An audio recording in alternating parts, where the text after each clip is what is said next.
কাদের কথা বলছো তুমি বলো তো?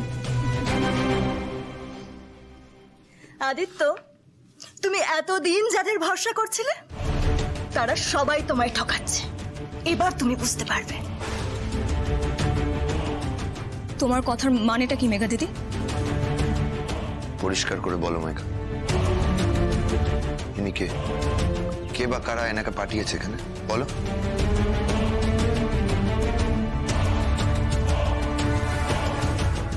আমি বলবো নাকি তুমি বলবে? আমি জানি না যে আমি কে। এখনো এখনো নাটক করছো? আমার কোনো আইডিয়া নেই যে তুমি কি বলার চেষ্টা করছো। বারবার বলছি যে আমি জানি না, আমি জানি না যে আমি কে। আর মিথ্যে কথা বলো না দেবী।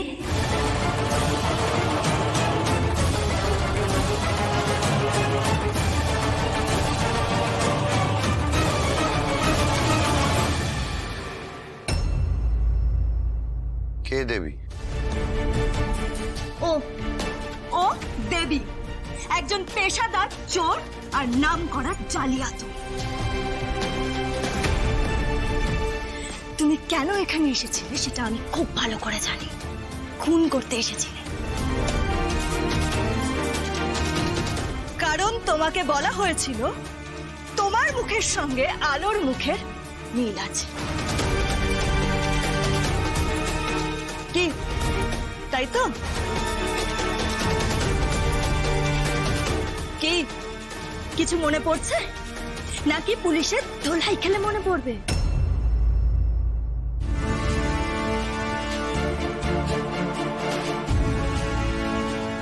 ঋষিতা কি বলছে মেঘা দিদি? ও চোর, জালিয়াতি, এগুলো কি সত্যি? রাধা, এটা মেঘা কি করে জানবে? এসব তো রাধাও জানে না। মেঘা এটা কি বলছে? এসব এসব কি সত্যি? তো সত্যি বা হবে কি করে? অ্যাক্সিডেন্টটা তো সত্যি হয়েছিল। হ্যাঁ, বাড়িতে নিজে থেকে উঠে আসেনি তো। সবটা প্ল্যান। এই সবটা প্ল্যান বোঝার চেষ্টা করো, কারণ ও খুব ভালো করে জানতো ও যদি নিজে থেকে এই বাড়িতে চলে আসে তাহলে এই বাড়ির কেউ ওকে বিশ্বাস করবে না। আর তাই ও ইচ্ছে করে আদিত্যর গাড়ির সামনে চলে আসে, কারণ ও জানে ও যদি এই বাড়িতে ঢুকতে পারে তাহলে সেটা একমাত্র আদিত্যর জন্য। বুদ্ধি কম নয় এই মেয়ের, কম নয় বুদ্ধি, কিন্তু ও জানে না ও কার পাল্লায় পড়েছে। ভালোবেসে ফেলছিলাম আমি তো। বিশ্বাসটা তো শুধু আমি একা করলে হবে না, এই পরিবারের প্রত্যেককে তোমাকে বিশ্বাস করতে হবে, করা উচিত। যদি তুমি নিজেকেই বিশ্বাস না করতে পারো তাহলে আর আমি ভাবছিলাম যে আমি তোমাকে নিয়ে সুখী হব, কিন্তু দেখো আমার কপালে বোধহয় সুখী নেই। সত্যিটা বলো রাধা। সত্যিটা এবার সবার শোনার সময় হয়েছে।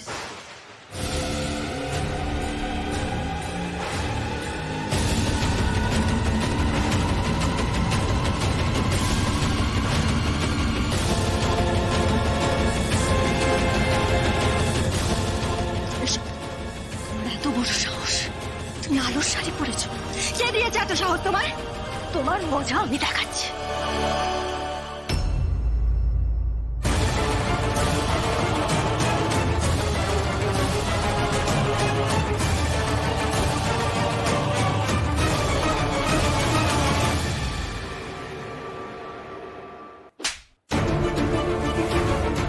চোরের মায়ের বড় গলা, তোমার তো সব মনে আছে নিশ্চয়। তাহলে সেটাকে লুকিয়ে বাকি সবকিছু নিয়ে এত উত্তেজিত হচ্ছ কেন? তুমি তো সত্যিটা জানো, তাহলে সত্যিটা এড়িয়ে যাচ্ছ কেন? কি লুকাচ্ছ তুমি? নাকি ধরা পড়ে যাবে বলে ভয় পাচ্ছ? আমি যেদিন মারা গেছি সেই গল্পটা সবাই না জেনে বিচার হয়ে যাবে। আলো,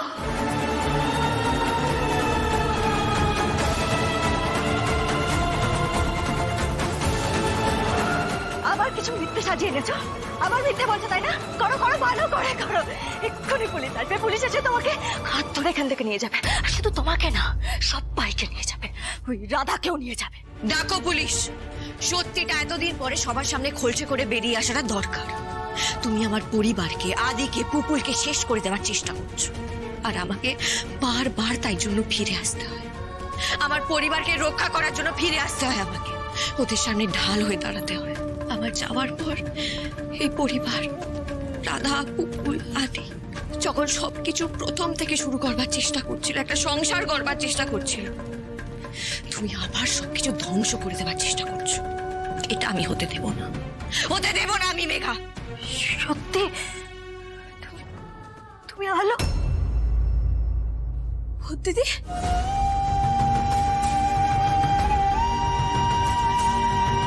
তুমি সত্যি এসেছো দিদি? তোকে বলেছিলাম না, সত্যি যখন বিপদে পড়বে আমি আসবো।